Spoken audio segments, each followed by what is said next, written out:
We've had a significant occurrence in our local community lately. Some of you all have been afflicted, affected, or otherwise are curious about what in the heck we should be doing to protect or to mitigate some of the insult and injury that we may have individually suffered.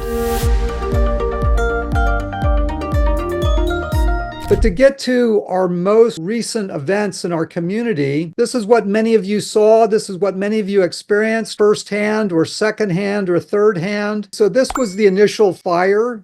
This is white hot. This is red hot. So when things burn, the hotter they burn, the more they go white. And when things burn red hot or orange hot, there is one type of oxidation that happens chemically to what gets burned. When things are burning white hot, there's a completely different level of oxidation and ionization that happens. So we have a lot of factors here. One of the things that happened very early on was the media reported lithium ion and hydrogen fluoride as being the byproducts of the battery fire. But what they were not reporting on is the typical aerosols that occur from any building fire, even at a lower temperature fire. Fireworkers, firemen, firewomen, fire personnel, they're very, very aware of these typical aerosols that occur in building fires, and that's why they use respirators, because the number one aerosol that's common in a building fire is cyanide, and cyanide is what they use in gas chambers. That'll kill you within about 4 to 7 minutes. Then there is the ionization of mercury. You all know how dangerous mercury can be. It's even worse when it's aerosolized. And then there are things that we call VOCs, volatile organic compounds, and many volatile organic compounds are carcinogenic.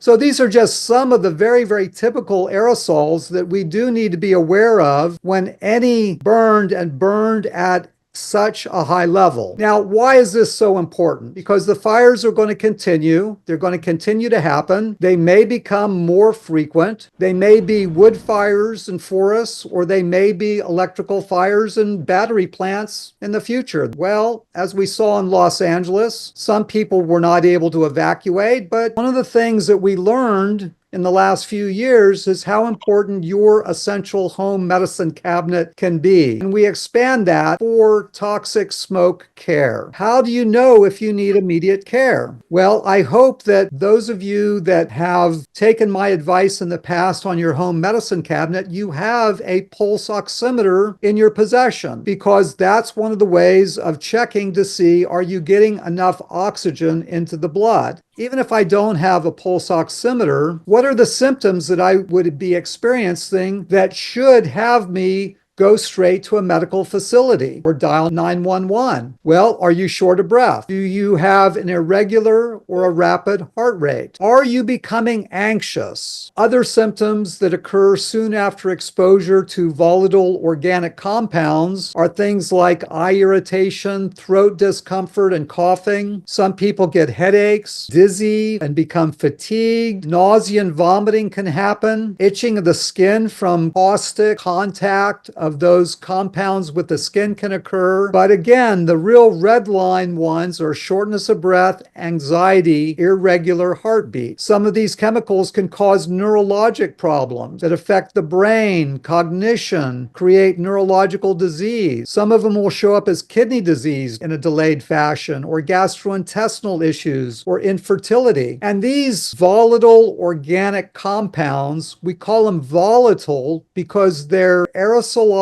they're absorbed through the lungs, they're absorbed through the skin, and if they precipitate on food and we eat them, that's as good as inhaling or getting it absorbed through the skin. These are problematic compounds, and many of them will persist in the environment. If I hear this from a patient, I'm anxious and I cannot breathe, and it deserves immediate medical care. And it's up to the doctor to discern very, very quickly what your oxygen saturation is, what your heart rate is. On a pulse oximeter, the top number is the percentage of oxygen in your blood. The bottom number is your heart rate. But if the bottom number goes higher than the top number, that means your heart is racing and the amount of oxygen in your blood is low. This is trouble. This is one of the primary symptoms that I want you to key in on that requires immediate care. So the symptoms after exposure to burning buildings, to volatile organic compounds, can be immediate. There can also be respiratory and circulatory damage from not getting oxygen into the bloodstream. There can also be neurologic problems that are fairly rapid. The intermediate symptoms can be respiratory, they can be anxiety related, they can be circulatory, or they can be allergic or immune. And then the delayed become allergic, autoimmune, autoinflammatory. They can affect the nervous system, the kidney, they can affect the bone marrow, they can affect the internal organs and cause terrible, terrible diseases like advanced neurologic degeneration, chronic kidney disease or kidney failure, and cancers. What should we individually do going forward? If there was only one thing that I want you to do right now is I'd like you to go to drtom.com/toxicfirecare.